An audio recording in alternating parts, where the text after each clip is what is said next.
We moved to the farm about 6 months ago, and Nene, my little dog, loves to go outside. She's an outside dog, but we noticed this huge problem. Every time she would go out, she would come back in with all these fleas. And she's a tiny little dog, so they were just eating her up. So I went to the pet store, and I'm going through all of these like topical ointments and stuff like that, and they're like warning labels like crazy. If I have to wear rubber gloves to put this on my dog, it makes me think, is it even safe to put it on her? And that's when I went online and discovered Fleas Off. It's an all-natural product. It's just these little capsules. You break it open and you put it in your dog's food. It's like a multivitamin. It gives them like immune system support.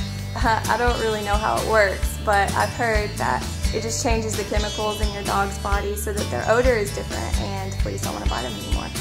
You just stick it right in your dog's food. They eat it up. They can even taste it. And it took care of the problem right away. I would absolutely recommend Fleas Off to anybody who asks me about it.